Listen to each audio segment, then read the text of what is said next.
வணக்கம், இது சூப்பர் 16. நான் லாவண்யா ஸ்ரீராம். இன்றைய காலை நேரத்தில் அறிய வேண்டிய அத்தனை செய்திகளையும் 60 வினாடி தொகுப்பாக வழங்கும் விறுவிறுப்பான செய்திகளின் அணிவகுப்பு. அந்த வகையில் முதலாவதாக ஈரோடு கிழக்கு தொகுதி இடைத்தேர்தலையொட்டி வேட்பாளர்களுடன் தேர்தல் அதிகாரி இன்று ஆலோசனை நடத்துகிறார். ஈரோடு கிழக்கு தொகுதி இடைத்தேர்தலில் 77 வேட்பாளர்கள் போட்டியிடுவதாக அதிகாரப்பூர்வமாக அறிவிக்கப்பட்டுள்ளது. ஈரோடு கிழக்கு தொகுதி எம்எல்ஏவாக இருந்த திருமகன் ஈவேரா மறைவை தொடர்ந்து இத்தொகுதிக்கு வருகிற 27ஆம் தேதி இடைத்தேர்தல் நடைபெறவுள்ளது. இதில் திமுக கூட்டணியில் காங்கிரஸ் வேட்பாளர் EVKS இளங்கோவன், அதிமுக சார்பில் KS தென்னரசு, நாம் தமிழர் கட்சி சார்பில் மேனகா நவநீதன், தேமுதிக சார்பில் ஆனந்த் உள்ளிட்டோர் மனு தாக்கல் செய்தனர். வேட்புமனுக்கள் மீதான பரிசீலனை வியாழக்கிழமை நடைபெற்ற நிலையில் வேட்புமனுவை வாபஸ் பெறுவதற்கான அவகாசம் வெள்ளிக்கிழமை மாலை 3 மணியுடன் நிறைவு பெற்றது. இதையடுத்து செய்தியாளர்களிடம் பேசிய தேர்தல் நடத்தும் அலுவலர் சிவக்குமார், இறுதி வேட்பாளர் பட்டியலில் 77 பேர் உள்ளனர் என்றார்.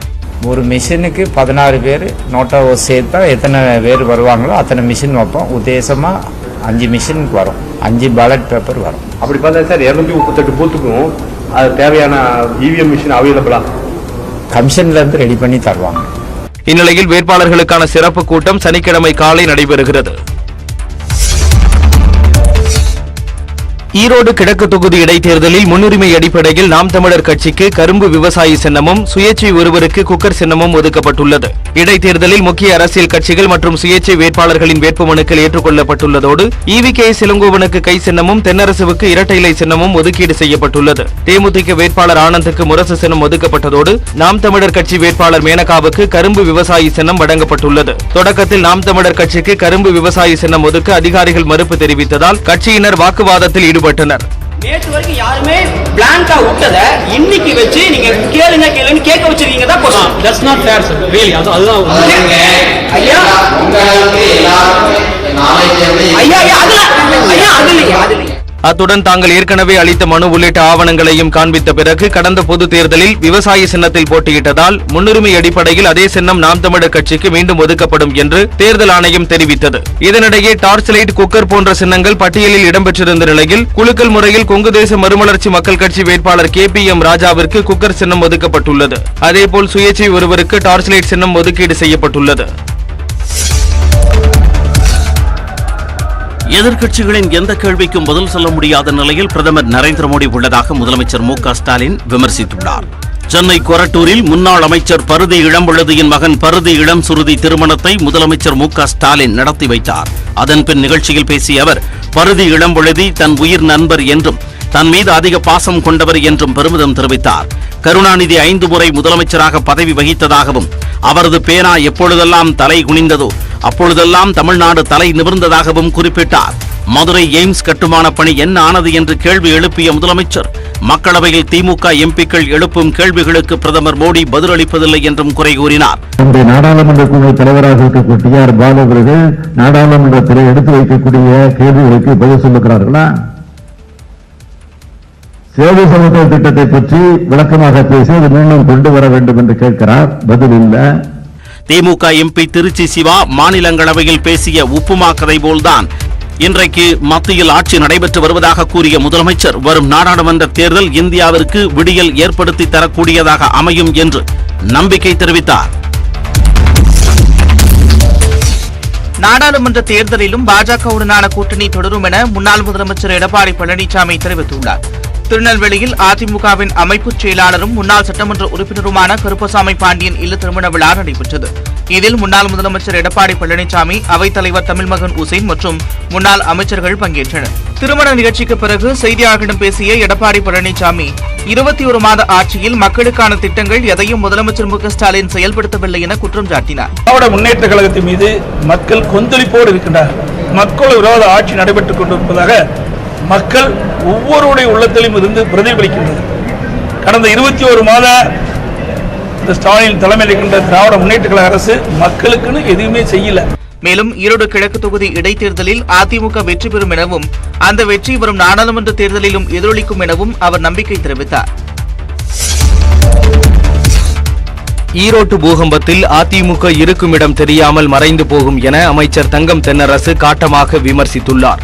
ஈரோட்டில் செய்தியாளர்களை சந்தித்த அவர் எதிர்க்கட்சித் தலைவர் எடப்பாடி பழனிசாமி ஈரோடு பொதுக்கூட்டத்தில் பச்சை பொய்களை கூறியிருப்பதாகவும் தோல்வி பயத்தில் மக்களின் மனதில் தேவையில்லாத குழப்பத்தை ஏற்படுத்தியிருப்பதாகவும் குற்றம் சாட்டினார்.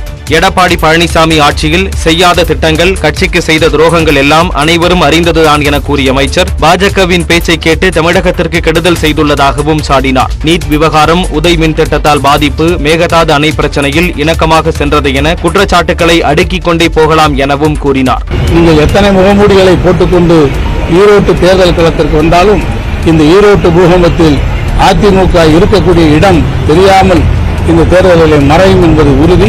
மேலும் ஊழலை பற்றி பேச அதிமுகவினருக்கு அருகதை இல்லை என கூறிய அவர் குட்கா பற்றி எடப்பாடி பழனிசாமி பேசுவதெல்லாம் வேடிக்கையாக இருப்பதாகவும் அமைச்சர் தங்கம் தென்னரசு தெரிவித்துள்ளார். மத்திய அரசின் பட்ஜெட்டில் மாநிலங்களுக்கு போதிய நிதி ஒதுக்கப்படவில்லை என்று தமிழ்நாடு எம்பிக்கள் குற்றம் சாட்டியுள்ளனர். மக்களவையில் மத்திய பட்ஜெட் மீதான விவாதத்தில் உரையாற்றிய தமிழக எம்பிக்கள் மத்திய அரசு மீது சரமாரியாக குற்றச்சாட்டுகளை முன்வைத்தனர். மக்களவையில் பட்ஜெட் மீதான விவாதத்தில் பங்கேற்று பேசிய காங்கிரஸ் எம்பி திருநாவுக்கரசர் மத்திய பட்ஜெட்டில் வெற்று அறிவிப்புகள் மட்டுமே இருந்ததாகவும் மக்கள் நலத்திட்டங்கள் இல்லை எனவும் விமர்சித்தார். உலகம் சுற்றும் அறிவராக இருக்கக்கூடிய நம்முடைய பிரதமர் உலக நாடுகளிலே சுற்றி வந்தபோது ஒவ்வொரு நாட்டிலேயும் என்ன முதலீடு FDI இந்தியாவுக்கு வந்திருக்கிறது. அவரை தொடர்ந்து பேசிய எம்பி ஜோதிமணி மத்திய பாஜக அரசால் லட்சக்கணக்கான இளைஞர்கள் வேலையின்றி தவித்து வருவதாக குற்றம் சாட்டினார். சிறுபான்மையினர் நலனுக்கு போதிய நிதி ஒதுக்கப்படவில்லை என்று இந்திய யூனியன் முஸ்லீம் லீக் எம்பி நவாஸ் கனி குற்றம் சாட்டிய நிலையில் 100 நாள் வேலை திட்டத்தின் நோக்கத்தை சிதைக்கும் வகையில் பட்ஜெட்டில் மிக குறைவான நிதி ஒதுக்கப்பட்டிருப்பதாக திமுக எம்பி கதிரானந்த் குறிப்பிட்டார். கரண்டி பிடிக்கக்கூடிய பெண்கள் எல்லாம் கரன்சி நோட்டு பிடிக்க வேண்டும். கரன்சி நோட்டு அவர் கையில் இருந்தால்தான் அவங்க சமுதாயம் முன்னேற முடியும் என்ற ஒரே காரணத்திற்கு நோக்கத்தோடு கொண்டு வந்திருக்கக்கூடியதான் இந்த 100 நாள் வேலை திட்டம். ஆனால் அந்த 100 நாள் வேலை திட்டம் கொண்டு வந்த நோக்கத்தையே இந்த அரசு மறந்திருக்கிறது. வரி வருவாயில் மாநில அரசுகளுக்கு உரிய முறையில் நிதி பகிர்ந்தளிக்கப்பட்டு வருவதாக மத்திய நிதியமைச்சர் நிர்மலா சீதாராமன் விளக்கம் அளித்துள்ளார். மக்களவையில் பட்ஜெட் உரை மீதான விவாதங்களுக்கு பதிலளித்து பேசிய அவர் 2023-24 ஆண்டுக்கான பட்ஜெட் வளர்ச்சியை மையமாக கொண்டது என்றும் கொரோனா பெருந்தொற்று காலத்தில் பொருளாதாரம் 23% அளவுக்கு வீழ்ச்சியை சந்தித்ததாகவும் தெரிவித்தார்.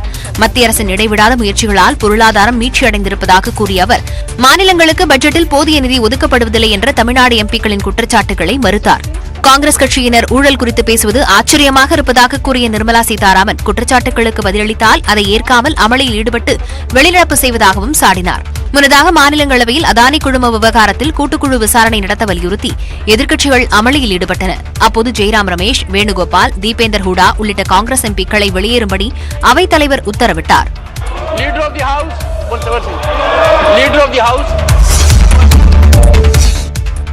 சேமிப்பை ஊக்குவிக்காத புதிய வருமான வரி முறையை விட நடுத்தர மக்களுக்கு பழைய வருமான வரி முறையே சிறந்தது என முன்னாள் மத்திய அமைச்சர் ப. சிதம்பரம் தெரிவித்துள்ளார்.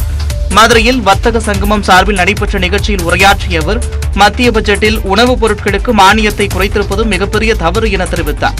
உணவு மற்றும் உரங்களுக்கு மானியத்தை குறைத்தால் ஏழைகள் பாதிக்கப்படுவார்கள் என்றும் பணவீக்கம், வேலையின்மை ஆகியவற்றால் கிராமப்புறங்களில் நுகர்வு குறைந்துள்ளதாகவும் ப. சிதம்பரம் தெரிவித்தார். இந்தியாவின் ஏற்றுமதி குறைந்துவிட்டது, இறக்குமதி அதிகரித்துவிட்டது என குறிப்பிட்ட அவர் மதுரை எய்ம்ஸ் மருத்துவமனைக்கு குறைவான நிதியே ஒதுக்கப்பட்டிருப்பதால் ஒரு செங்கல் இருந்தாலும் அது ஆச்சரியம்தான் என தெரிவித்தார். வரவு செலவு திட்டம் வந்தவுடனே ஒதுக்கீடு பார்க்கறாங்க. அதாவது இவ்வளவு கூட ஒதுக்கி இருக்காங்க. ஒதுக்கீடு பார்க்கறாங்க. ரிவைஸ் எஸ்டிமேட், திருத்தப்பட்ட மதிப்பீடு பார்க்கறாங்க. வருஷ கடைசியில எவ்வளவு செலவழிக்கிறாங்கன்னு முக்கியம் முடியாது. மேலும் மாநிலங்களுக்கு வழங்க வேண்டிய வரி பகிர்வை முறையாக வழங்க வேண்டும் என்றும் அவ்வாறு கொடுக்காவிட்டால் கிராம ஊராட்சிகளின் உட்கட்டமைப்பு மற்றும் அடிப்படை வளர்ச்சிப் பணிகள் பாதிக்கப்படும் என்றும் ப. சிதம்பரம் தெரிவித்தார். கொள்முதல் செய்யப்படும் நெல்லின் ஈரப்பதத்தை அதிகரிப்பது குறித்து தமிழ்நாட்டில் மத்திய குழுவினர் 3வது நாளாக ஆய்வு மேற்கொண்டனர். திருச்சி திருவெரும்பூர் அருகே அரசு நெல் கொள்முதல் நிலையத்தை மத்திய வேளாண் தர கட்டுப்பாட்டு குழுவினர் நெல்லின் ஈரப்பதம் குறித்து நேரடியாக ஆய்வு செய்தனர். பருவம் தவறிய மழை காரணமாக நாகப்பட்டினம், திருச்சி, திருவாரூர் உட்பட டெல்டா மாவட்டங்களில் அறுவடைக்கு தயாரான நெற்பயிர்கள் நீரில் மூழ்கி சேதமாகின. அத்துடன் பல இடங்களில் புகையான் மற்றும் கொலை நோய் தாக்கியுள்ளது. இதனால் நெல்லின் ஈரப்பதத்தை 22% உயர்த்தி கொள்முதல் செய்ய வேண்டும் என்று கோரிக்கை விடுக்கப்பட்டது. இதையடுத்து முதற்கட்டமாக நாகை மற்றும் மயிலாடுதுறை மாவட்டங்களில் மத்திய குழுவினர் ஆய்வு செய்தனர். இந்நிலையில் திருச்சி மாவட்டம் திருவெரும்பூர் அருகே சூரியூரில் உள்ள அரசு நெல் கொள்முதல் நிலையத்தில் மத்திய வேளாண் தொழில்நுட்ப குழுவினர் ஆய்வுப் பணியில் ஈடுபட்டனர். அப்போது நெல்மணியின் ஈரப்பதம் 16.7ஆகவும் 17.9ஆகவும் இருந்தவற்றை ஆய்வு மாதிரிக்கு எடுத்துக் கொண்டனர். தொடர்ந்து புதுக்கோட்டையின் பல்வேறு பகுதிகளிலும் ஆய்வுப் பணிகள் மேற்கொள்ளப்படுகின்றன. ஆட்சியர் அறிவித்த ஊதியத்தை வழங்க வலியுறுத்தி கோவை அரசு மருத்துவமனை தூய்மை பணியாளர்கள் கடும் பணியையும் பொருட்படுத்தாமல் இரவு முழுவதும் காத்திருப்பு போராட்டத்தில் ஈடுபட்டனர். 3வது நாள் நள்ளிரவிலும் வீட்டிற்கு செல்லாமல் மருத்துவமனை வளாகத்திலேயே பணியாளர்கள் போராட்டத்தை தொடர்ந்தனர். அப்போது போராட்டத்தில் ஈடுபட்ட பெண் ஒருவருக்கு வலிப்பு ஏற்பட்டது. உடனடியாக அவருக்கு முதலுதவி செய்து மருத்துவமனைக்கு அழைத்துச் செல்லப்பட்டார். இதையடுத்து தனியார் ஒப்பந்த நிறுவனத்தின் தலைமை பொறுப்பாளர் தொழிலாளர்களை அழைத்து பேச்சுவார்த்தை நடத்தினார். சுமார் 1 மணி நேரம் பேச்சுவார்த்தை நடைபெற்றது. இதில் உடன்பாடு எட்டப்படாத நிலையில் தூய்மை பணியாளர்கள் மீண்டும் போராட்டத்தில் ஈடுபட்டனர். மாவட்ட நிர்வாகம் மற்றும் மருத்துவ நிர்வாகத்தின் பேச்சுவார்த்தைக்கு பிறகே அடுத்த கட்ட முடிவு எடுக்கப்படும் என்றும் அதுவரை தங்களது போராட்டம் தொடரும் என்றும் பணியாளர்கள் தெரிவித்துள்ளனர். தூத்துக்குடி துறைமுகத்தில் விசைப்படகு உரிமையாளர்கள் மற்றும் மீன்பிடி தொழிலாளர்களிடையே மோதல் முற்றியதால் நள்ளிரவில் பரபரப்பு நிலவியது. போராட்டத்தில் ஈடுபட்ட மீன்பிடி தொழிலாளர்களை காவல்துறையினர் கைது செய்ய முயன்றதால் இருதரப்புக்கும் இடையே தள்ளுமுள்ளி ஏற்பட்டது. படகின் உரிமையாளர்கள் மீனவர்களிடமிருந்து ஒவ்வொரு படகிற்கும் ஒரு குறிப்பிட்ட விழுக்காடு வரை பணத்தை பிடித்தம் செய்வதை வட்டப்பணம் என அழைக்கப்படுகிறது. இந்நிலையில் 10 விழுக்காடு வட்டப்பணத்திற்கு பதிலாக 6 விழுக்காடு மட்டுமே தூத்துக்குடி விசைப்படகு உரிமையாளர்கள் வசூலிக்க வேண்டும் என்பதை வலியுறுத்தி கடந்த 5 நாட்களாக மீன்பிடி தொழிலாளர்கள் வேலை நிறுத்த போராட்டத்தில் ஈடுபட்டனர். இது தொடர்பாக தூத்துக்குடி சாராட்சியர் கௌரவ்குமார் தலைமையில் நடந்த பேச்சுவார்த்தையில் வாக்குவாதம் முற்றியது. அப்போது சாராட்சியர் மேசையை தட்டியபோது கண்ணாடி உடைந்தது.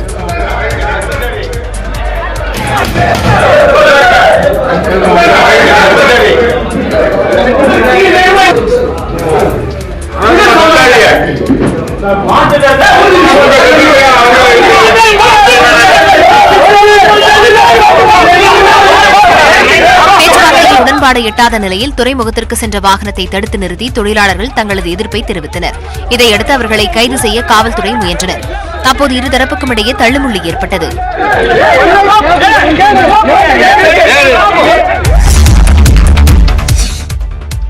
சென்னை பெரம்பூரில் நகைக்கடையிலிருந்து 9 கிலோ தங்கம் மற்றும் 20 லட்சம் ரூபாய் மதிப்பிலான வைர நகைகள் கொள்ளையடிக்கப்பட்டுள்ளன.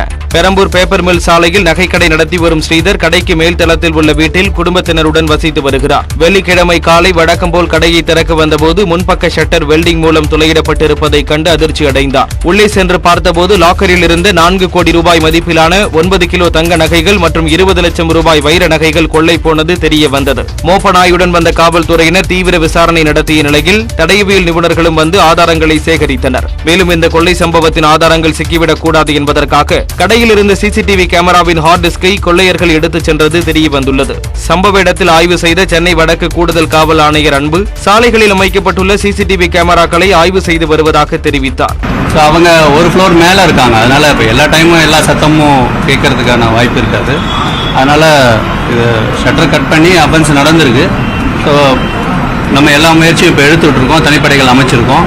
விரைவில் கண்டுபிடிச்சிருக்கோம். மேலும் கடை ஊழியர்களிடம் தனித்தனியாக விசாரிக்கப்பட்டு வருவதாகவும் அவர் கூறினார். தருமபுரி அருகே காமாட்சியம்மன் கோயிலில் நடைபெற்ற வினோத வழிபாட்டில் ஆயிரக்கணக்கான பக்தர்கள் கலந்து கொண்டனர்.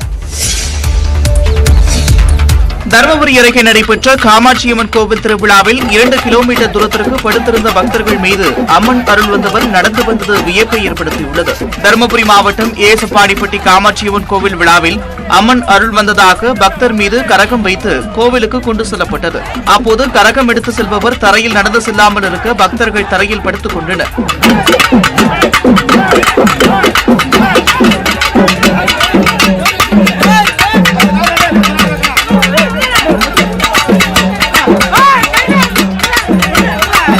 சுமார் 2 கிலோமீட்டர் தொலைவிற்கு பக்தர்கள் தரையில் படுத்துக் கொண்ட நிலையில் பக்தர்கள் மீது கரகம் எடுத்து செல்பவர் நடந்து சென்றார்.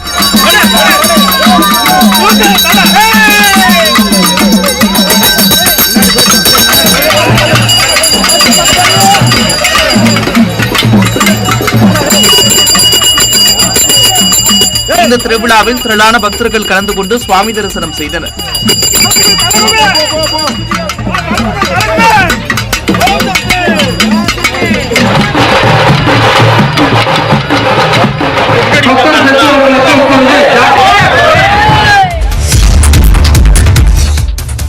பாம்பன் தூக்கு பாலத்தில் சிக்னல் கோளாறு ஏற்பட்ட 56 நாட்களில் இரண்டாவது முறையாக பாலம் திறக்கப்பட்டு கப்பல்கள் பயணித்தன.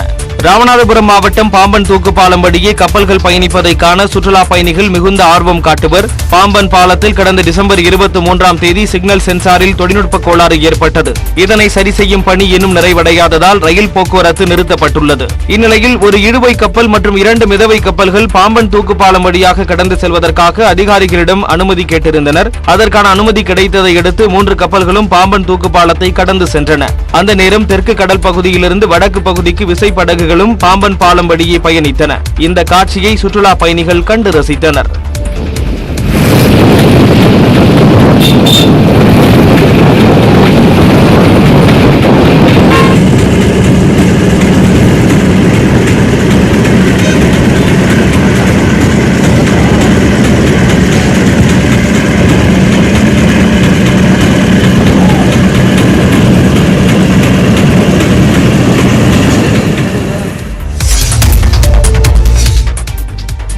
புதிய ஓய்வூதிய திட்டம் அமலுக்கு வருவதற்கு முன்பு அறிவிப்பாணை வெளியிடப்பட்டு தேர்வு செய்யப்பட்ட ஆண் காவலர்களை பழைய ஓய்வூதிய திட்டத்தில் சேர்க்க வேண்டும் என சென்னை உயர்நீதிமன்றம் உத்தரவிட்டுள்ளது. தமிழ்நாடு அரசு கடந்த 2003ஆம் ஆண்டு பங்களிப்பு ஓய்வூதிய திட்டம் என்ற புதிய ஓய்வூதிய திட்டத்தை அறிமுகம் செய்தது. இது ஏப்ரல் 1ஆம் தேதி அமலுக்கு வந்தது. இந்த நிலையில் கடந்த 2002ஆம் ஆண்டு வெளியிடப்பட்ட அறிவிப்பாணையின்படி நியமிக்கப்பட்ட தங்களை பழைய ஓய்வூதிய திட்டத்தில் சேர்க்க கோரி சிவசக்தி என்பவர் உட்பட 25 காவலர்கள் சென்னை உயர்நீதிமன்றத்தில் வழக்கு தொடர்ந்தனர். இந்த வழக்கு விசாரணையின் போது காவலர்கள் தேர்வுக்கான அறிவிப்பு 2002இல் வெளியிடப்பட்டாலும் அவர்கள் 2003ஆம் ஆண்டே பணியில் சேர்ந்தனர் என்றும் அவர்களுக்கு புதிய ஓய்வூதிய திட்டமே பொருந்தும் என்றும் தமிழ்நாடு அரசின் சார்பில் வாதிடப்பட்டது. இதையடுத்து தீர்ப்பு வழங்கிய நீதிபதிகள் 2002ஆம் ஆண்டு அறிவிப்பாணை வெளியிடப்பட்ட பெண் காவலர்களுக்கு பழைய ஓய்வூதிய திட்டம் அமலில் உள்ள நிலையில் ஆண் காவலர்களையும் பழைய ஓய்வூதிய திட்டத்தில் சேர்க்க வேண்டும் என உத்தரவிட்டனர். பணி நியமனத்திற்கு காவலர்கள் காரணம் இல்லை என்பதால் 12 வாரங்களில் அவர்களை பழைய ஓய்வூதிய திட்டத்தில் சேர்க்கும் நடைமுறையை முடிக்கவும் ஆணையிட்டனர். புவி கண்காணிப்பு செயற்கைக்கோள் உட்பட 3 செயற்கைக்கோள்களுடன் ஏவப்பட்ட SSLV D2 ராக்கெட் வெற்றிகரமாக விண்ணில் நிலைநிறுத்தப்பட்டது. ஆந்திர மாநிலம் ஸ்ரீஹரிகோட்டாவில் உள்ள ராக்கெட் ஏவுதளத்திலிருந்து SSLV D2 ராக்கெட் வெள்ளிக்கிழமை காலை 9:18 மணிக்கு 3 செயற்கைக்கோள்களுடன் விண்ணில் செலுத்தப்பட்டது. On a bright sunny morning. Event tracking. We have confirmation from the Range Operations Director of the normal performance of Stage 1, which means close to 2,600 kilonewtons thrust. விண்ணில் செலுத்தப்பட்ட 15 நிமிடங்களில் 3 செயற்கைக்கோள்களும் 450 kilometre புவி சுற்றுவட்ட பாதையில் நிலைநிறுத்தப்பட்டதாக இஸ்ரோ தெரிவித்துள்ளது. இஸ்ரோவின் EOS-07 செயற்கைக்கோள் அமெரிக்காவைச் சேர்ந்த அன்டாரிஸ் நிறுவனத்தின் ஜேனஸ் 1 செயற்கைக்கோள், சென்னையைச் சேர்ந்த ஸ்பேஸ் கிட்ஸ் நிறுவனத்தின் ஆசாதி சாட் 2 ஆகிய 3 செயற்கைக்கோள்கள் இந்த ராக்கெட் மூலமாக விண்ணில் நிலைநிறுத்தப்பட்டன. முதன்மை செயற்கைக்கோளான EOS-07 புவி கண்காணிப்பு, எல்லை வரைபடம் தயாரிப்பு உள்ளிட்ட பணிகளுக்கு பயன்பட உள்ளது. ஆசாதி சாட் 2 என்பது 750 பள்ளி மாணவர்கள் இணைந்து உருவாக்கிய செயற்கைக்கோள் ஆகும். இது வெப்பநிலையை ஆராய்வதற்காக அனுப்பப்பட்டுள்ளது.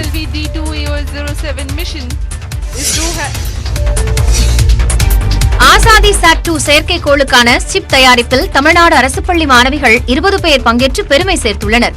நாடு முழுவதிலும் உள்ள 75 பள்ளிகளில் இருந்து தேர்வு செய்யப்பட்ட 750 மாணவிகள் மூலம் ஆசாதி சாட் 2 செயற்கைக்கோளுக்கான மென்பொருள் சிப்புகள் தயாரிக்கப்பட்டன. இதில் தமிழ்நாட்டிலிருந்து பங்கேற்ற அரசு பள்ளி மாணவிகள் சுற்றுவட்ட பாதையில் செயற்கைக்கோள் வெற்றிகரமாக நிலைநிறுத்தப்பட்டதை ஸ்ரீஹரிகோட்டாவில் உள்ள ஏவுதளத்தில் இருந்து நேரடியாக கண்டு மகிழ்ந்தனர். இதனைத் தொடர்ந்து செயற்கைக்கோள் தயாரிப்பு பணியில் வாய்ப்பளித்த ஸ்பேஸ் கிட்ஸ் இந்தியா நிறுவனத்தின் CEO ஸ்ரீமதியுடன் இணைந்து கேக் வெட்டி தங்கள் மகிழ்ச்சியை மாணவிகள் பரிமாறிக்கொண்டனர்.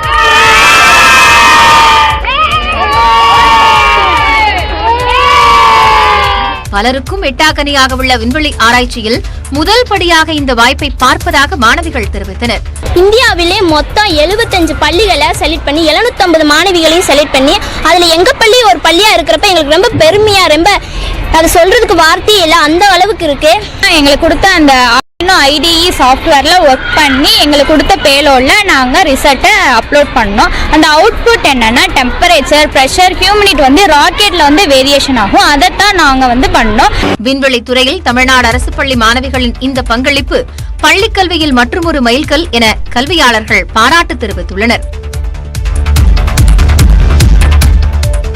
மகாராஷ்டிர மாநிலம் மும்பையில் 2 வந்தே பாரத் எக்ஸ்பிரஸ் ரயில் சேவைகளை பிரதமர் நரேந்திர மோடி கொடியசைத்து தொடங்கி வைத்தார். நாடு முழுவதும் 8 வந்தே பாரத் ரயில்கள் ஏற்கனவே இயக்கப்பட்டு வரும் நிலையில் மும்பையிலிருந்து புனித தலமான ஷீரடிக்கு ஒரு ரயிலும், மும்பையிலிருந்து சோலாப்பூருக்கு மற்றொரு ரயிலும் இயக்கப்படுகின்றன. இந்த ரயில்களை மும்பையில் நடைபெற்ற நிகழ்ச்சியில் பிரதமர் நரேந்திர மோடி கொடியசைத்து தொடங்கி வைத்தார். साईनगर शिरडी के बीच चलने वाली देश की 10वीं वंदे भारत एक्सप्रेस का शुभारंभ हो चुका है। मुंबई से शिरडी पहुंचकर साईं बाबा के दर्शन लेकर இதனைத் தொடர்ந்து வந்தே பாரத் ரயிலில் பயணம் மேற்கொண்ட பிரதமர் மோடி பள்ளி மாணவர்களுடன் கலந்துரையாடினார். அப்போது மாணவி ஒருவர் பாடிய தேசப்பற்று பாடலை கேட்ட பிரதமர் மோடி கைதட்டி உற்சாகப்படுத்தினார்.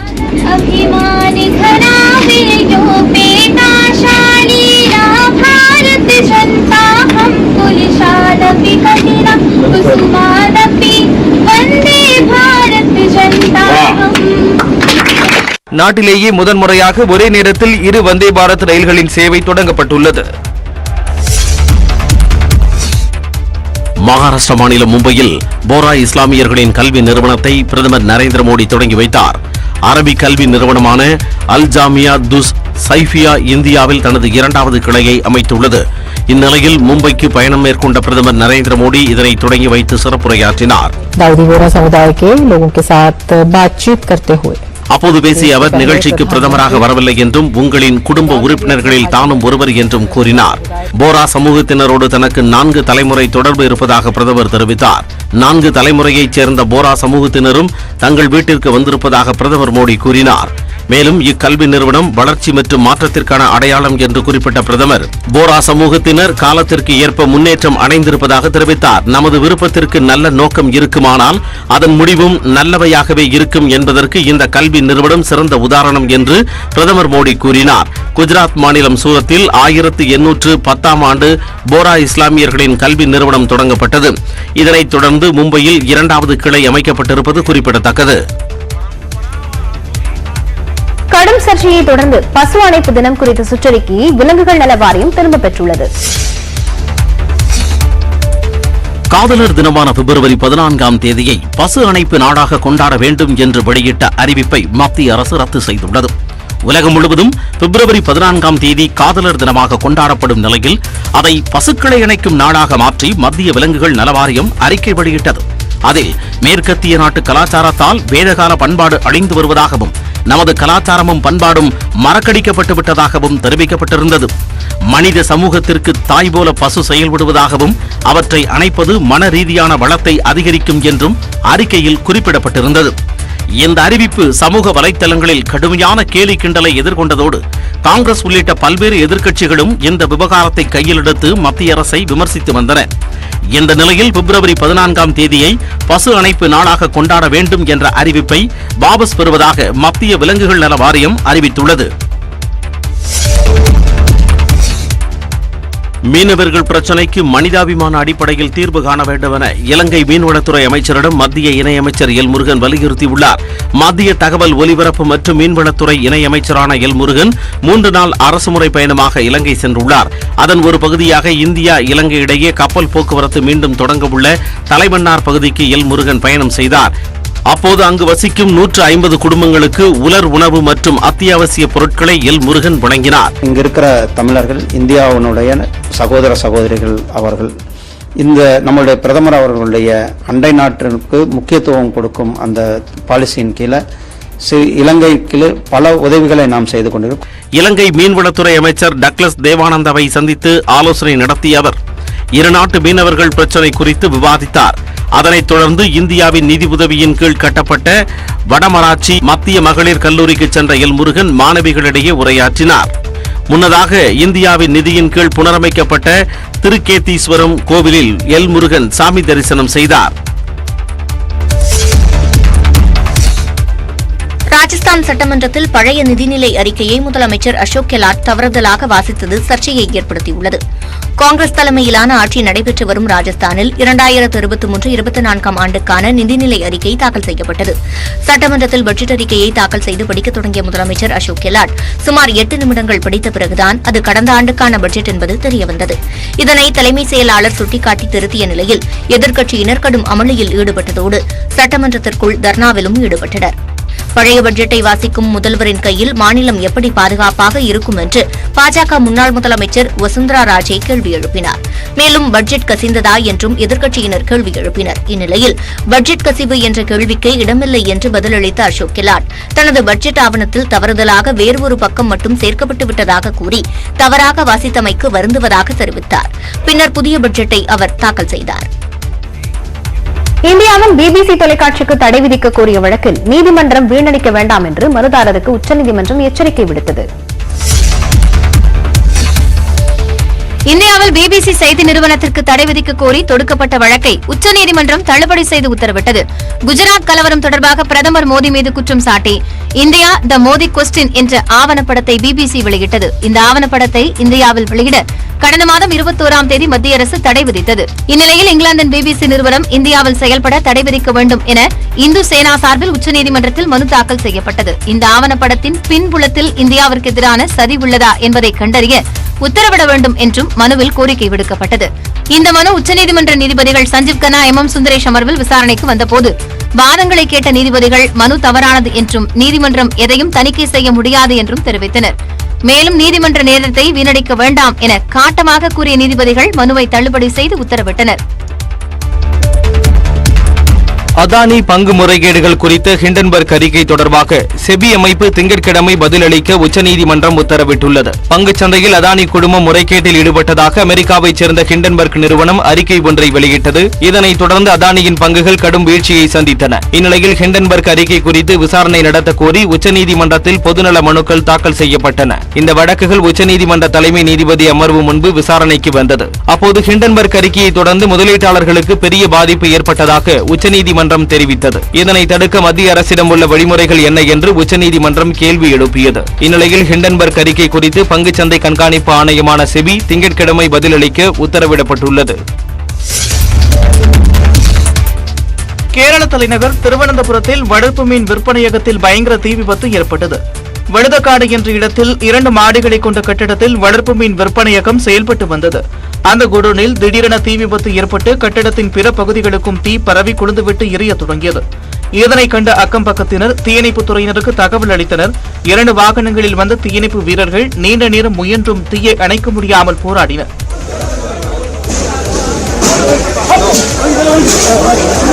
அருகிலுள்ள 3 வீடுகளுக்கும் தீ பரவியது. அங்கிருந்த பொதுமக்கள் பாதுகாப்பாக வெளியேற்றப்பட்டனர். மேலும் 3 வாகனங்களில் தீயணைப்பு வீரர்கள் வந்த நிலையில் போராடி தீயை கட்டுக்குள் கொண்டு வந்தனர். தீ விபத்தில் யாருக்கும் உயிர் சேதம் ஏற்படவில்லை. அதே சமயம் நூற்றுக்கணக்கான வளர்ப்பு மீன்கள் விபத்தில் இறந்து போயின. விபத்து குறித்து கேரள போக்குவரத்து துறை அமைச்சர் ஆண்டனி ராஜு நேரில் ஆய்வு செய்தார். பின்னர் செய்தியாளர்களை சந்தித்த அவர் வளர்ப்பு மீன் விற்பனையகத்தில் நடந்த வெல்டிங் பணியின் போது தீப்பற்றியதாக விளக்கம் அளித்தார். The reason is stated that there was an fish aquarium in which there are maintenance work was going on there and welding work was also going on there, and suddenly fire took place from the welding set, it seems. And due to that, 2 houses near the aquarium was also caught fire. சேத விவரம் குறித்து விசாரணை நடத்தி வருவதாக போலீசார் தெரிவித்துள்ளனர். தென்னாப்பிரிக்காவில் போதிய அளவில் மின்சார விநியோகமின்றி மக்கள் கடும் அவதிக்கு உள்ளாகியுள்ளனர். மின்சார தட்டுப்பாடு காரணமாக தென்னாப்பிரிக்காவில் அவசர நிலை பிரகடனப்படுத்தப்பட்டுள்ளது. தென்னாப்பிரிக்காவில் மின்சார தட்டுப்பாடு காரணமாக பொதுமக்கள் கடும் அவதிக்குள்ளாகியுள்ளனர். இதனால் மக்கள் நாள் ஒன்றுக்கு 6 மணி நேரம் வரை மின்தடையை எதிர்கொண்டு வருகின்றனர். பெரிய தொழிற்சாலைகள் முதல் சிறு வியாபாரிகள் வரை அனைத்து தரப்பு மக்களும் பாதிக்கப்பட்டுள்ளனர். இது தொடர்பாக நாடாளுமன்றத்தில் உரையாற்றிய அதிபர் சிரில் ராமபோசா நாடு கடும் எரிசக்தி நெருக்கடியை சந்தித்து வருவதால் அவசர நிலை பிரகடனப்படுத்தப்படுவதாக அறிவித்தார். மருத்துவமனைகள், குடிநீர் சுத்திகரிப்பு நிலையங்கள் போன்ற முக்கிய உள்கட்டமைப்புகளில் கவனம் செலுத்த இந்த முடிவு எடுக்கப்பட்டிருப்பதாக அவர் கூறினார். மேலும் நாட்டில் உள்ள பழைய அனல்மின் நிலையங்கள் அவ்வப்போது பழுதடைவதால் அரசின் மின்வாரியத்தால் போதுமான மின்சாரத்தை உற்பத்தி செய்ய முடியவில்லை எனவும் மின்துறைக்கு அமைச்சரை நியமித்து பிரச்சினைகளுக்கு விரைவில் தீர்வு காணப்படும் எனவும் அதிபர் தெரிவித்தார். மின்சார விநியோக பாதிப்பு மட்டுமின்றி வேலையின்மை, உணவு, குடிநீர், எரிபொருள் விலை ஏற்றம் உள்ளிட்ட பல்வேறு நெருக்கடிகளால் தென்னாப்பிரிக்காவின் பொருளாதாரம் கடுமையாக வீழ்ச்சியடைந்திருப்பது குறிப்பிடத்தக்கது. துருக்கி மற்றும் சிரியாவில் ஏற்பட்ட நிலநடுக்கத்தால் இடிபாடுகளில் சிக்கி உயிரிழந்தோர் எண்ணிக்கை 24,000-ஐ எட்டியுள்ளது. 100 மணி நேரத்தை கடந்தும் தொடர்ந்து மீட்புப் பணிகள் நடைபெற்று வருகின்றன.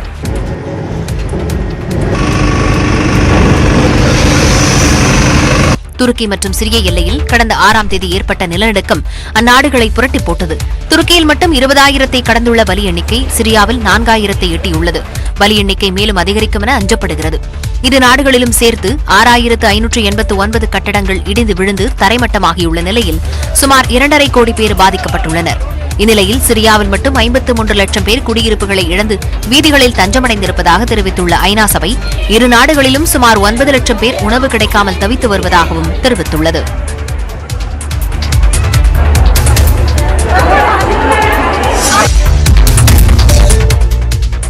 ஆஸ்திரேலியாவுக்கு எதிரான முதலாவது டெஸ்ட் கிரிக்கெட் போட்டியில் கேப்டன் ரோஹித் சர்மாவின் சதத்தால் இந்திய அணி 144 ரன்கள் முன்னிலை பெற்றுள்ளது. நாக்பூரில் நடைபெற்று வரும் முதலாவது டெஸ்ட் கிரிக்கெட் போட்டியின் முதல் இன்னிங்ஸில் ஆஸ்திரேலிய அணி 177 ரன்களுக்கு ஆட்டமிழந்தது. போட்டியின் இரண்டாவது நாளான வெள்ளிக்கிழமை ஒரு விக்கெட் இழப்பிற்கு 77 ரன்கள் என்ற நிலையில் இந்திய அணி தனது முதல் இன்னிங்ஸை தொடர்ந்தது. இரவு காப்பாளராக வந்த அஸ்வின் 23 ரன்களிலும், புஜாரா 7 ரன்களிலும், விராட் கோலி 12 ரன்களிலும் வெளியேறினர். எனினும் நிலைத்து நின்று விளையாடிய கேப்டன் ரோஹித் சர்மா 171 பந்துகளில் சதமடித்து அசத்தினார். எனினும் 120 ரன்களில் அவர் ஆட்டமிழந்தார். அடுத்து வந்த சூரியகுமார் யாதவ், பரத் ஆகியோர் சொற்ப ரன்களில் வெளியேறிய நிலையில் ஆல்ரவுண்டர்கள் ரவீந்திர ஜடேஜாவும் அக்ஷர் படேலும் இணைந்து ரன்களை சேர்த்தனர். இருவரும் அரை சதம் அடித்த நிலையில் இந்திய அணி ஆட்ட நேர முடிவில் 7 விக்கெட்டுகள் இழப்பிற்கு 321 ரன்கள் சேர்த்துள்ளது. ஆஸ்திரேலிய அணி சார்பில் அறிமுக வீரராக களமிறங்கிய டாட் மர்பி 5 விக்கெட்டுகளை வீழ்த்தி அசத்தினார்.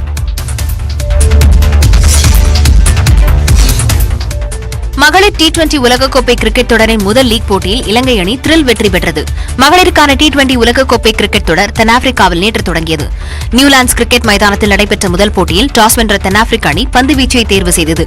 இதன்படி முதலில் பேட்டிங் செய்த இலங்கை அணி 4 விக்கெட் இழப்பிற்கு 129 ரன்களை குவித்தது. அதிகபட்சமாக சமாரி அத்தப்பத்து 68 ரன்களை எடுத்து அணிக்கு வலு சேர்த்தார். 130 ரன்கள் எடுத்தால் வெற்றி என்ற இலக்குடன் களமிறங்கிய தென்னாப்பிரிக்க அணி சீரான இடைவெளியில் அடுத்தடுத்த விக்கெட்டுகளை பறிகொடுத்தது. கடைசி ஓவரில் 12 ரன்கள் எடுத்தால் வெற்றியை வசப்படுத்தி விடலாம் என்ற நிலையில் இறுதி வரை போராடிய தென்னாப்பிரிக்க அணி 3 ரன்கள் வித்தியாசத்தில் தோல்வியை தழுவியது. பார்லகரில் இன்று 2 லீக் ஆட்டங்கள் நடைபெறுகின்றன. முதல் ஆட்டத்தில் இங்கிலாந்து மேற்கிந்திய தீவுகள் அணிகள் பல பரீட்சை நடத்துகின்றன. மற்றொரு போட்டியில் ஆஸ்திரேலியா நியூசிலாந்து அணிகள் மோதுகின்றன. ஆசிய உள்ளரங்கு தடகள போட்டியில் மும்முறை தாண்டுதலில் தமிழக வீரர் பிரவீன் சித்திரவேல் வெள்ளிப்பதக்கம் வென்றார். 10வது ஆசிய உள்ளரங்கு தடகள சாம்பியன்ஷிப் போட்டி கஜகஸ்தானில் நடைபெற்று வருகிறது.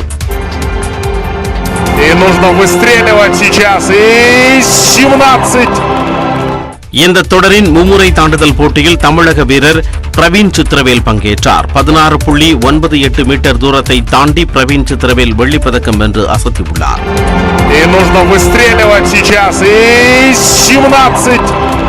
மும்முறை தாண்டுதல் போட்டியில் சீன வீரர் ஃபேங் யோக்கிங் 17.2 மீட்டர் தூரம் தாண்டி தங்கப் பதக்கத்தை வென்றார். ஆசிய உள்ளரங்கு தடகள போட்டியில் தமிழகத்தைச் சேர்ந்த 7 பேர் உட்பட 26 வீரர்கள் பங்கேற்றுள்ளனர்.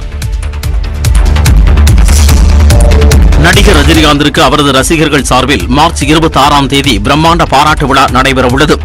ரஜினி மக்கள் மன்றத்தின் வேலூர் மாவட்ட செயலாளராக இருந்த சோளிங்கர் ரவி ரஜினியின் பெயரில் பல்வேறு நலத்திட்ட உதவிகளை செய்து வருகிறார். மேலும் இவர் 2017ஆம் ஆண்டு நடத்திய மலரட்டும் மனிதநேயம் என்ற விழாவில் வாழ்வாதாரம் இழந்த ரஜினி ரசிகர்களின் குடும்பங்களுக்கு நலத்திட்ட உதவிகள் வழங்கப்பட்டன. இந்த நிலையில் வரும் மார்ச் 26ஆம் தேதி சென்னை நந்தனம் YMCA மைதானத்தில் ரஜினிகாந்திற்கு பிரம்மாண்ட பாராட்டு விழா நடத்த சோளிங்கர் ரவி திட்டமிட்டுள்ளார். இதற்காக ரஜினிகாந்திடம் முறைப்படி அனுமதியும் பெற்றுள்ளார். இந்த விழாவுக்கு தமிழ்நாடு முழுவதும் ரசிகர் மன்றத்தின் நிர்வாகிகளுக்கும் அழைப்பு விடுக்கப்பட்டுள்ளது. மேலும் விழாவில் நலத்திட்ட உதவிகள் வழங்கப்பட உள்ள நிலையில் அதற்காக வாழ்வாதாரம் இழந்த ரஜினி ரசிகர்களை கண்டறியும் பணிகளும் நடைபெற்று வருகின்றன. விழாவில் ரஜினிகாந்தின் நண்பர்கள் பலரும் கலந்து கொள்ள உள்ளதாக கூறப்படுகிறது. விரைவில் இந்த பிரம்மாண்ட விழாவுக்கான தலைப்பை தமிழ் திரையுலகின் முன்னணி நட்சத்திரங்கள் வெளியிட உள்ளனர். பொன்னியின் செல்வன் இரண்டாம் பாகத்திற்கான பாடல் வெளியீட்டு விழாவை மார்ச் மாதம் நடத்த படக்குழு திட்டமிட்டுள்ளது. மணிரத்னம் இயக்கத்தில் விக்ரம், கார்த்தி, ஜெயம் ரவி, ஐஸ்வர்யா ராய், திரிஷா உள்ளிட்டோர் நடித்த பொன்னியின் செல்வன் திரைப்படம் கடந்த ஆண்டு செப்டம்பரில் வெளியாகி உலகம் முழுவதும் 500 கோடி ரூபாய் வசூல் செய்தது. இந்த நிலையில் பொன்னியின் செல்வன் படத்தின் இரண்டாம் பாகம் வரும் ஏப்ரல் 28ஆம் தேதி வெளியிட உள்ளனர்.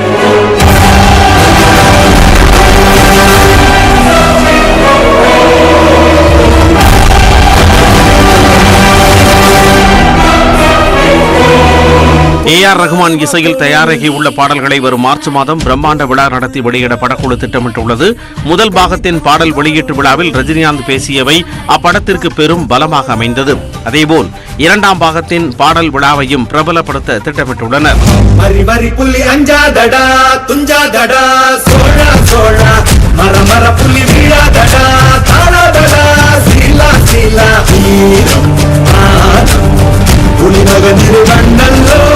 முன்னதாக காதலர் தினத்தை முன்னிட்டு படத்தில் இடம்பெறும் முதல் பாடலை வெளியிட படக்குழு முடிவு செய்துள்ளது. பெங்களூரு விமான நிலைய தாக்குதல் வழக்கு தொடர்பாக சமரச பேச்சுவார்த்தைக்கு ஆஜராக நடிகர் விஜய் சேதுபதிக்கு உச்சநீதிமன்றம் உத்தரவிட்டுள்ளது. கடந்த 2021ஆம் ஆண்டு நவம்பர் மாதம் பெங்களூரு விமான நிலையத்தில் நடந்த தாக்குதல் சம்பவம் தொடர்பாக நடிகர் விஜய் சேதுபதி மீது துணை நடிகர் மகா காந்தி சைதாப்பேட்டை நீதிமன்றத்தில் அவதூறு வழக்கு தொடர்ந்திருந்தார். இந்த அவதூறு வழக்கை ரத்து செய்ய கோரி உச்சநீதிமன்றத்தில் விஜய் சேதுபதி தாக்கல் செய்த மனு நீதிபதி தினேஷ் மகேஸ்வரி அமர்வு முன்பு விசாரணைக்கு வந்தது. இந்த விவகாரத்தில் இருவரும் தங்களது அகங்காரங்களை விட்டுவிட்டு அமர்ந்து பேசி தீர்வு காணலாம் என அறிவுறுத்திய நீதிபதிகள் இருவரும் தங்களது சுயமரியாதைக்கு பரஸ்பரம் மதிப்பளிக்க வேண்டும் என்றும் தெரிவித்தனர். அப்போது சமரச பேச்சுவார்த்தைக்கு இருதரப்பும் ஒப்புக்கொண்ட நிலையில் விஜய் சேதுபதி, மகா காந்தி ஆகிய இருவரும் மார்ச் 2ஆம் தேதி காணொலி காட்சி மூலமாக ஆஜராக நீதிபதிகள் உத்தரவிட்டனர். ஈரோடு கிழக்கு தொகுதி இடைத்தேர்தல் நெருங்கும் நிலையில் அரசியல் கட்சி தலைவர்கள் தீவிர பரப்புரையில் ஈடுபட்டுள்ளனர். திமுக தலைவரும் முதலமைச்சருமான மு.க.ஸ்டாலின் காங்கிரஸ் வேட்பாளர் ஈ.வி.கே. இளங்கோவனை ஆதரித்து வரும் 24ஆம் தேதி பரப்புரையில் ஈடுபட உள்ளார். 25ஆம் தேதி நடைபெறும் பொதுக்கூட்டத்திலும் அவர் கலந்து கொள்வார் என்றும் ஏற்கனவே அறிவிக்கப்பட்டுள்ளது. இந்நிலையில் அதிமுக வேட்பாளர் தென்னரசை ஆதரித்து முன்னாள் முதலமைச்சர் எடப்பாடி பழனிசாமி 5 நாட்கள் தீவிர பரப்புரை மேற்கொள்கிறார். வரும் 15, 16, 17, 24 மற்றும் 25ஆம் தேதிகளில் எடப்பாடி பழனிசாமி பரப்புரையில் ஈடுபட உள்ளதாக அக்கட்சியின் தலைமை கழகம் அறிவித்துள்ளது. தேமுதிக வேட்பாளர் ஆனந்தை ஆதரித்து அக்கட்சியின் பொருளாளர் பிரேமலதா விஜயகாந்த் வரும் 19ஆம் தேதி முதல் 24ஆம் தேதி வரை வீதி வீதியாக சென்று பரப்புரையில் ஈடுபட உள்ளதாக கூறப்பட்டுள்ளது. இதேபோன்று கூட்டணி கட்சி தலைவர்களும் பரப்புரையில் ஈடுபட ஆயத்தமாகியுள்ளனர். இதனால் ஈரோடு கிழக்கு தொகுதி தேர்தல் களம் சூடுபிடிக்க தொடங்கியுள்ளது. ஈரோடு கிழக்கு தொகுதியில் போட்டியிடும் வேட்பாளர்களின் சொத்து விவரங்கள் வெளியாகி உள்ளன. திமுக கூட்டணி சார்பில் போட்டியிடும் காங்கிரஸ் வேட்பாளர் ஈ.வி.கே. இளங்கோவன் தனக்கு ஒட்டுமொத்தமாக சுமார் 17 கோடி ரூபாய் சொத்து மதிப்பு இருப்பதாக வேட்புமனுவில் குறிப்பிட்டுள்ளார். அதனுடன் ஒட்டுமொத்தமாக சுமார் 3.5 கோடி ரூபாய் கடன் இருப்பதாகவும் மனுவில் அவர் தெரிவித்துள்ளார். அதிமுக வேட்பாளர் தென்னரசு தனக்கு சுமார் 4 கோடி ரூபாய் சொத்து உள்ளது என்றும் கடன் எதுவும் இல்லை என்றும் கூறியிருக்கிறார். தேமுதிக வேட்பாளர் ஆனந்தின் சொத்து மதிப்பு ஒட்டுமொத்தமாக சுமார் 20 லட்சம் ரூபாய் என்று குறிப்பிட்டுள்ளார். நாம் தமிழர் கட்சியின் வேட்பாளர் மேனகா தனது சொத்து மதிப்பு சுமார் 11 லட்சம் ரூபாய் என வேட்புமனுவில் தெரிவித்துள்ளார். சுமார் 8 லட்சம் ரூபாய் கடன் இருப்பதாகவும் மேனகா கூறியுள்ளார். இடைத்தேர்தலில் போட்டியிடும் மற்ற வேட்பாளர்களின் சொத்து மதிப்பும் வேட்புமனுவில் குறிப்பிடப்பட்டுள்ளது.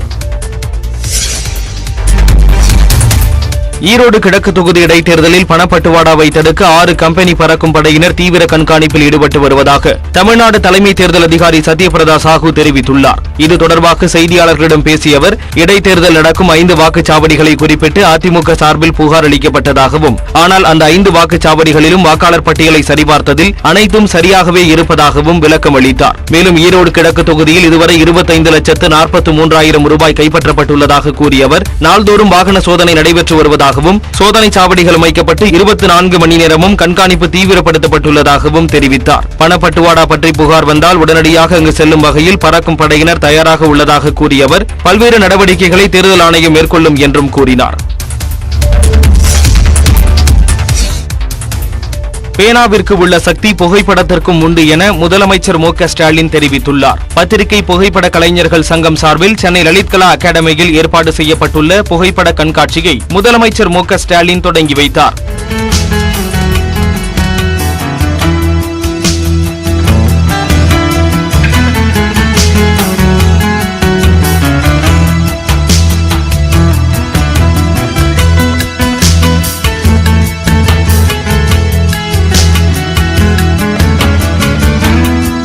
கண்காட்சியில் 2015 சென்னை பெருவெள்ள பாதிப்புகள், இளைஞர்களின் ஜல்லிக்கட்டு போராட்டம், கொரோனா கால துயரங்கள் அடங்கிய புகைப்படங்கள் காட்சிக்கு வைக்கப்பட்டிருந்தன. மேலும் முன்னாள் முதலமைச்சர்கள் கருணாநிதி, ஜெயலலிதாவின் அரசியல் வாழ்க்கையில் நிகழ்ந்த திருப்புமுனை தருணங்கள் அடங்கிய புகைப்பட தொகுப்பு பலரது கவனத்தையும் ஈர்த்தது.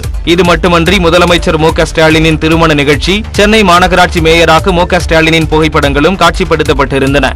இதனை முதல்வர் ஸ்டாலின் பார்வையிட்டார். தொடர்ந்து நிகழ்ச்சியில் உரையாற்றிய முதலமைச்சர் புகைப்படங்கள் வரலாற்று முக்கியத்துவம் வாய்ந்தவை என குறிப்பிட்டார். பேனாக்கு எப்படி சக்தி இருக்கோ அது மாதிரி புகைப்படத்துக்கும் சக்தி இருக்கு. நான் சொல்ற பேனா இந்த பேனான்னு உங்களுக்கு தெரியும். இந்த நிகழ்ச்சியில் இந்து என் ராம், நக்கீரன் கோபால் உள்ளிட்டோர் கலந்து கொண்டனர்.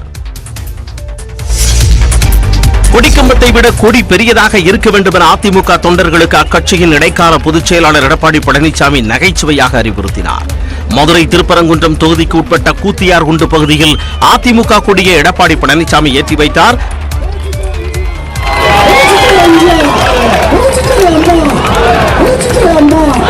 தொடர்ந்து பேசிய அவர் கொடிக்கம்பம் பிரம்மாண்டமாக உள்ளதாகவும் கொடி சிறியதாக இருப்பதாகவும் நகைச்சுவையாக பேசினார்.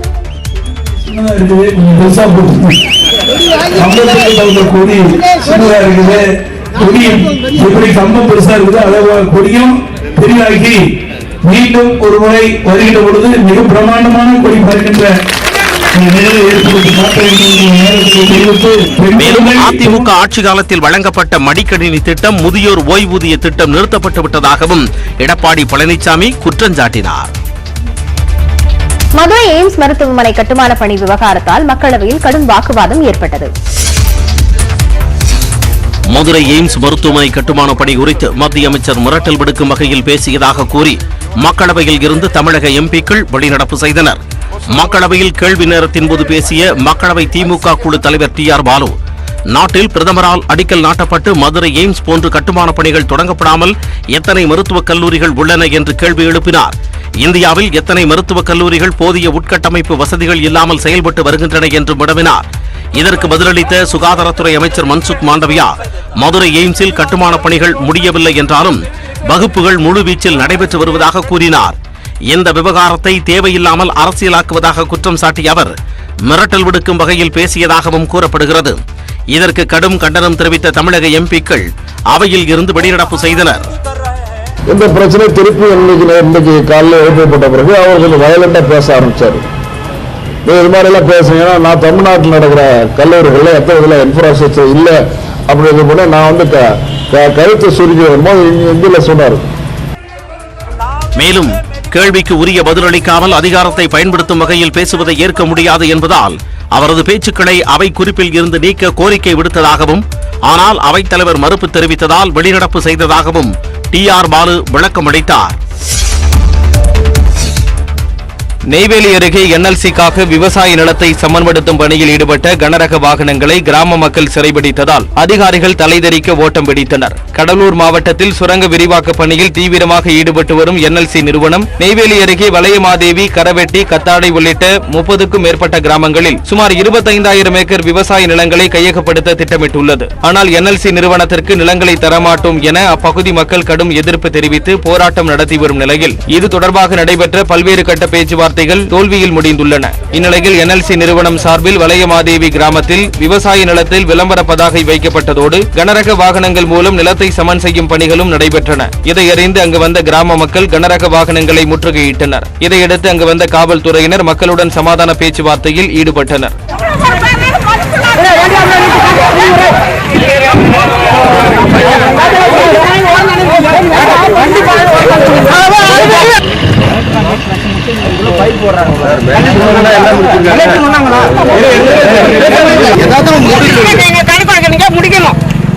முன்னதாக பொதுமக்கள் கூடியதால் அச்சமடைந்த NLC அதிகாரிகள் தங்களது வாகனத்தில் தலைதெறிக்க ஓட்டம் பிடித்தனர்.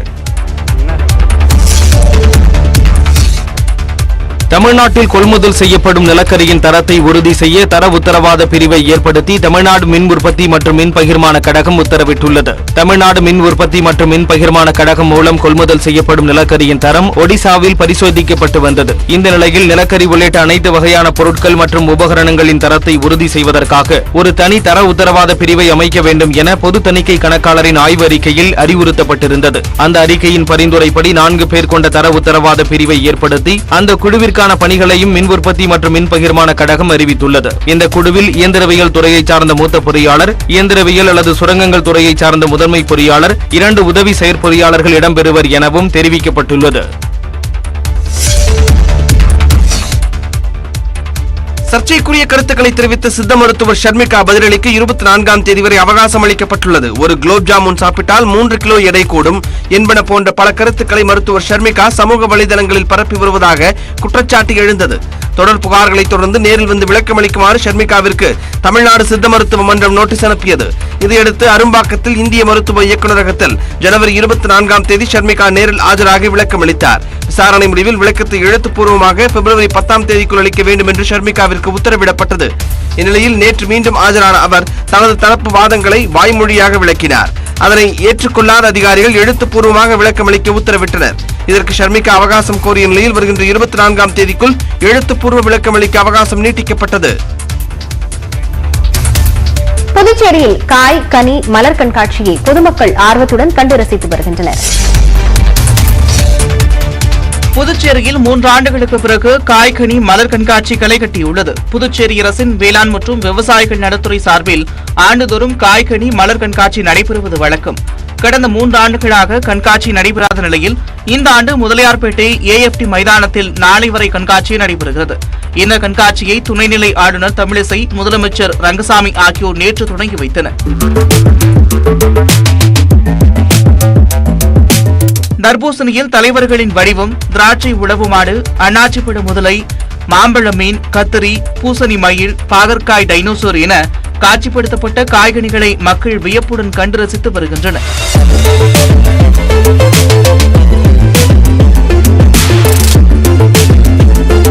இந்த விழாவில் பல்வேறு பிரிவுகளில் போட்டிகள் நடத்தப்பட்டு நிறைவு விழாவில் ஆண்களுக்கு காய்கனி ராஜா மற்றும் பெண்களுக்கு மலர் ராணி என்ற பட்டங்கள் வழங்கப்பட உள்ளன.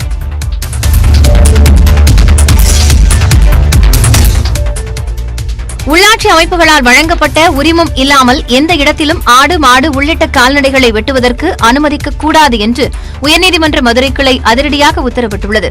கன்னியாகுமரி மாவட்டம் தோவாளை அருகே உள்ள மாதவலாயம் கிராமத்தில் குடியிருப்புகளுக்கு அருகே செயல்படும் மாட்டிறைச்சி கடைக்கு தடை விதிக்க கோரி அதே பகுதியைச் சேர்ந்த சையத் அலி ஃபாத்திமா மனு தாக்கல் செய்தார்.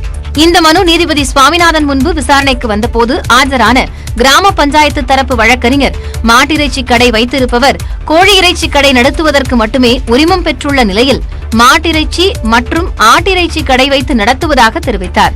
இந்த வாதங்களை கேட்ட நீதிபதி கோயில் திருவிழாக்களை தவிர்த்து கிராம பஞ்சாயத்து வழங்கும் பொது இறைச்சி கூடம் தவிர வேறு எந்த இடங்களிலும் கால்நடைகளை வெட்டுவது குற்றம் என்று தெரிவித்தனர்.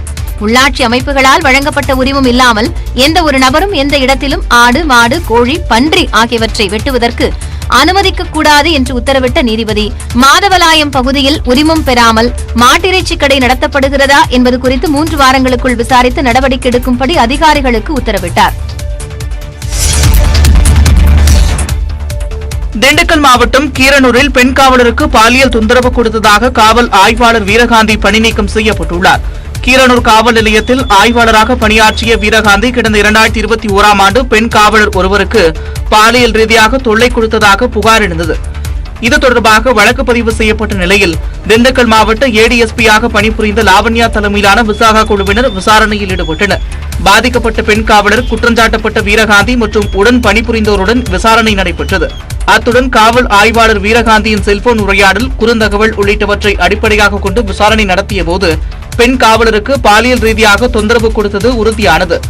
இது தொடர்பான அறிக்கையை அரசு சமர்ப்பித்திருக்கும் நிலையில் நீதிமன்றத்தில் வழக்கு நடைபெற்று வருகிறது. இதனிடையே காவல் ஆய்வாளர் வீரகாந்தியை ஆய்வாளர் பணியிலிருந்து நிரந்தரமாக விடுவித்து திண்டுக்கல் சரக DIG அபினவ்குமார் உத்தரவிட்டுள்ளார். தமிழ்நாட்டில் நகர்ப்புற நலவாழ்வு மையங்களை அமைக்க நடவடிக்கை எடுக்கப்பட்டிருக்கிறது.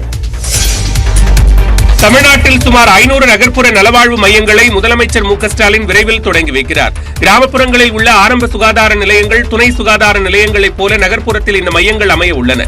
நகர்ப்புற மக்கள் அரசு மருத்துவக் கல்லூரி மருத்துவமனைகளை நாடும்போது அங்கு கூட்டம் அதிகமாக காணப்படுகிறது. இதற்கு மாற்றாக தரமான மருத்துவ சேவைகளை வீட்டருகே வழங்கும் வகையில் நகர்ப்புற நலவாழ்வு மையங்கள் தொடங்கப்படுகின்றன.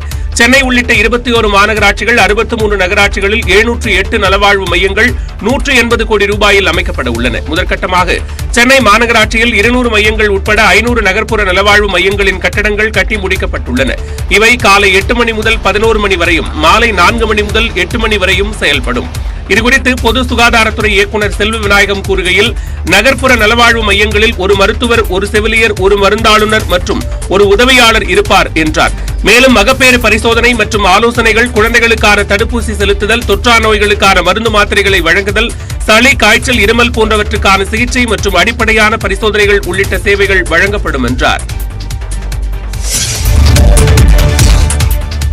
புறாவை பிடிக்க சென்று ஜன்னலின் மேற்பகுதியில் சிக்கி தவித்த பூனையை 3 நாட்களுக்கு பிறகு தீயணைப்பு படையினர் பத்திரமாக மீட்டனர்.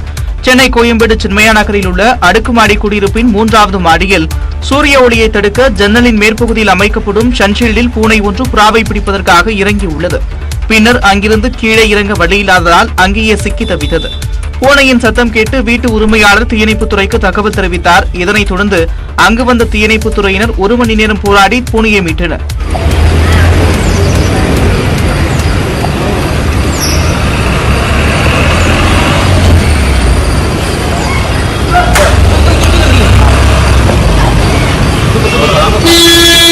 மூன்று நாட்களாக உணவின்றி சிக்கி தவித்த பூனையை பாதுகாப்பாக மீட்ட தீயணைப்பு வீரர்களுக்கு குடியிருப்பு வாசிகள் பாராட்டு தெரிவித்தனர்.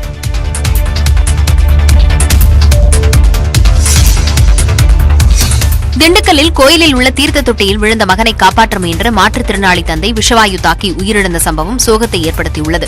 திண்டுக்கல் நகரில் உள்ள கோயில்களில் சேகரமாகும் மாலை, முளைப்பாரி, சிலை போன்றவற்றை கரைக்க மலைக்கோட்டை அடிவாரத்தில் கோட்டைக்குளம் அருகே சிமெண்ட் தொட்டி கட்டப்பட்டுள்ளது. இந்நிலையில் மாற்றுத்திறனாளியான வெற்றிவேலும் அவரது 7 வயது மகன் லிங்கேஸ்வரனும் இந்த தீர்த்த தொட்டியின் அருகே உள்ள குளத்தில் குளித்துவிட்டு கரையேறினர். அப்போது லிங்கேஸ்வரன் தீர்த்த தொட்டியில் கால் தவறி விழுந்தார். அவரை காப்பாற்றுவதற்காக வெற்றிவேலும் தொட்டியில் குதித்தபோது இருவரும் தொட்டியில் சிக்கிக் கொண்டனர். தகவலறிந்து வந்த தீயணைப்பு வீரர்கள் 3 பேர் தொட்டியில் இறங்கிய நிலையில் விஷவாயு தாக்கி அவர்களும் மூர்ச்சையாகினர். இதையடுத்து தீயணைப்புத் துறையினர் பொதுமக்களுடன் இணைந்து 5 பேரையும் மீட்டனர். இதில் மாற்றுத்திறனாளி உயிரிழந்த நிலையில் மற்ற 4 பேரும் திண்டுக்கல் அரசு மருத்துவமனையில் அனுமதிக்கப்பட்டனர். சிகிச்சை பெற்று வருபவர்களை மாவட்ட ஆட்சியர் விஷாகன், மாவட்ட காவல் கண்காணிப்பாளர் பாஸ்கரன் ஆகியோர் நேரில் சந்தித்து நலம் விசாரித்தனர். விழுப்புரம் அருகே செயல்படும் காப்பகத்தில் மனநலம் பாதிக்கப்பட்டவர்கள் துன்புறுத்தப்படுவது தெரியவந்துள்ளது.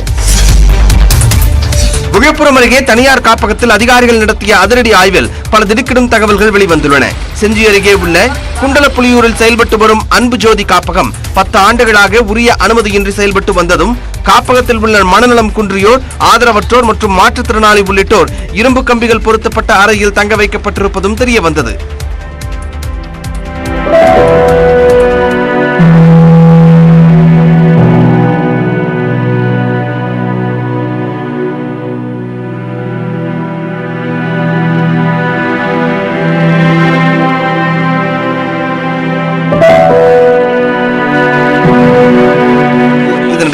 மனநலம் பாதிக்கப்பட்டோரை அச்சுறுத்தி பணிய வைப்பதற்காகவே காப்பகத்தில் 2 குரங்குகளை காப்பக நிர்வாகிகள் அன்பு ஜூபின் வளர்த்து வந்துள்ளார்.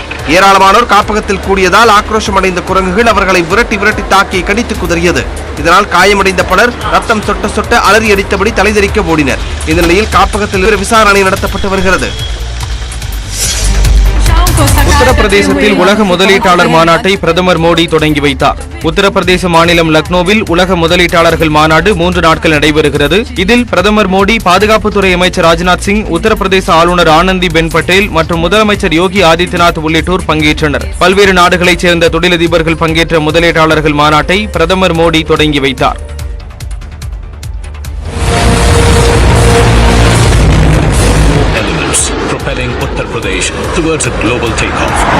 மாநாட்டில் பேசிய ரிலையன்ஸ் குழும தலைவர் முகேஷ் அம்பானி, உத்தரப்பிரதேசத்தில் அடுத்த 4 ஆண்டுகளில் 75,000 கோடி ரூபாய் முதலீடு செய்யப்படும் எனவும், இதன் மூலம் 1 லட்சம் வேலைவாய்ப்புகள் உருவாக்கப்படும் எனவும் தெரிவித்தார்.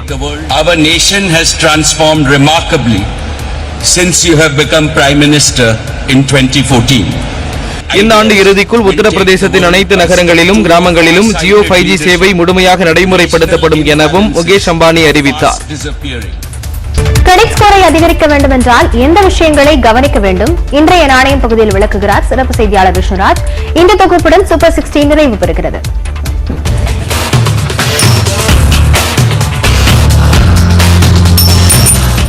கிரெடிட் ஸ்கோரை இன்க்ரீஸ் பண்றதுக்கு என்ன பண்ணணும் அப்படிங்கிறது நிறைய பேர் கேட்கக்கூடிய விஷயமா இருக்கு. அதுக்கு ஃபர்ஸ்ட் நீங்க பண்ண வேண்டிய விஷயம் உங்களுடைய மொத்த கடன் அளவு எவ்வளவு அப்படிங்கறத பார்க்கணும்.